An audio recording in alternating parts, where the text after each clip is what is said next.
Hey, hi folks, welcome to CurioMinds, crafting futures together, where we delve into the details about mindful and conscious parenting. Today, we discuss about three children born in different families, across countries, and also different decades, but they share something unusually common. I'm not going to reveal that first time. Let's look at them one by one. Meet this child, Koji Toyoda.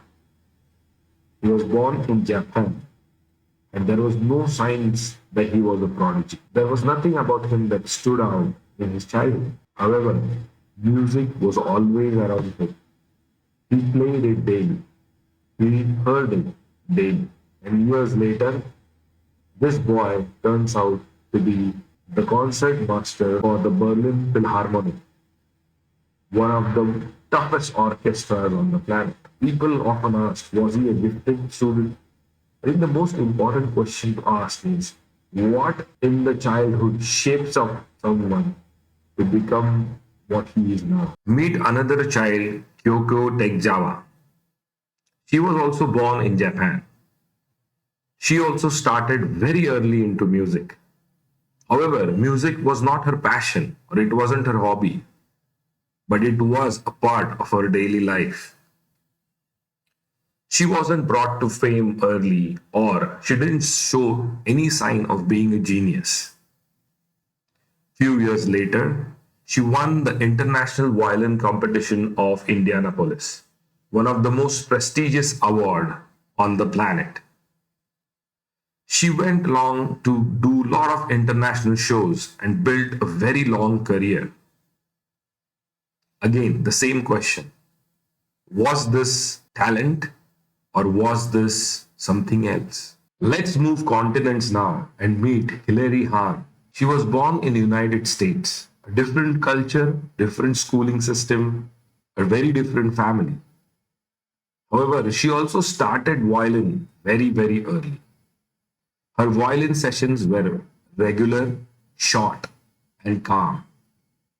There was no pressure of outcomes. There was no fear, but just relentless practice. Few years later, she went to win multiple Grammy Awards. She still performs at an international stage happily. No burnout, just curious. Interesting, three different children from three very different families, very different environments. However, one common thing, happy success at the end coming naturally to them. And the common thread was in their childhood environment. It was early exposure, daily repetition, surrounded by calm adults, no pressure to prove anything, and no talk of talent. The Polgar experiment was powerful, no doubt. If you want to check what Polgar experiment was and how and what you can learn from it, please do check our other video. The link is in the description. The Polgar experiment, however, was confined only to one household. A father, his theory, and his three daughters.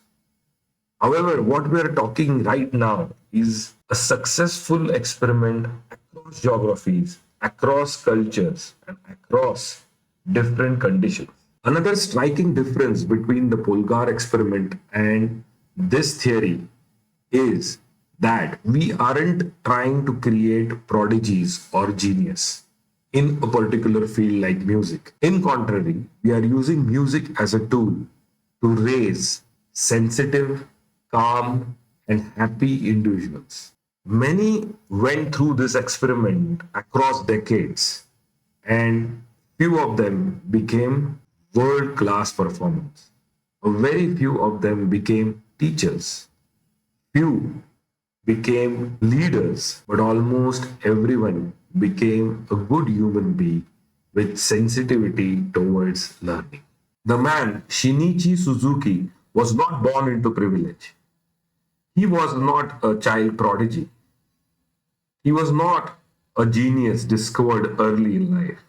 In fact, he started learning violin when he was 17, which is very late by classical standards.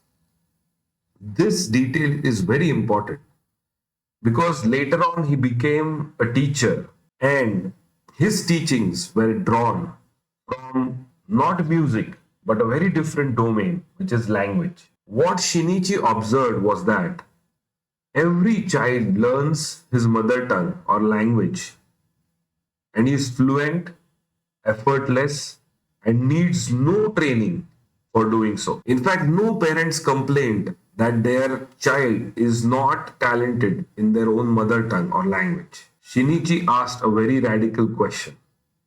If this is true for language, why isn't this true for music as well? Only now it's time to reveal the common thread. All three children were shaped by the same philosophy. It was not the same school, it was not the same syllabus, it was not the same competition, but it was the same philosophy, the same method called the Suzuki Method. Before we dive deep into the Suzuki Method, how and what, we first need to understand why this method was designed in the first place. And this is where it becomes extremely important for parents to understand. Because Suzuki method was not about music. Similarly, the Polgar experiment was not about chess. But both of them tried to answer a very critical question. Instead of trying to find talent, can we shape, can we design the child's environment? Let's look at how Suzuki answered this critical question. Based on his observation, Suzuki came up with his own framework. Clearly, it stated that talent is not inborn but can be trained. Similar to children learning languages. Children learn languages easily because one, they hear it constantly. Second, they imitate it from adults. Three, they kind of are corrected very gently. Four, they repeat it occasionally. Five, they are emotionally safe while they learn. Suzuki applied the same principles to music, and which became the key pillars of the Suzuki method. They were 1. Early exposure. 2. Constant listening. 3. Parental inclusion. 4. Repetition without pressure. 5. Delayed reading. And 6. Group learning. It is at this point where the Suzuki method becomes the musical mirror of the Polgar experiment. Each one of these pillars changes the way the child experiences learning. And each of this pillar demands its own space. So we'll go into the mechanics of these pillars separately. For now, let's focus on the whole method and the key principles that outline it. Just to summarize this all, again, this is not about music or any vertical specific. It is about the design of an environment. And the key takeaways are very common. 1. Start by listening. 2. Design daily routine. 3. Normalize excellence. 4. Protect joy of your child. 5. Be patient. The Polgar method proved that geniuses can be designed. However, it was a very close environment experiment which succeeded locally. The Suzuki method, on the other hand, democratized this process across countries and across cultures. It set itself out for a larger goal of raising good humans with a very deep connection towards learning. So what's the real lesson that we learn here? Children rise to the environment they feel normal. And what feels normal to them is completely in our hands. With that point, folks, I leave it to you. See you soon. Bye for now.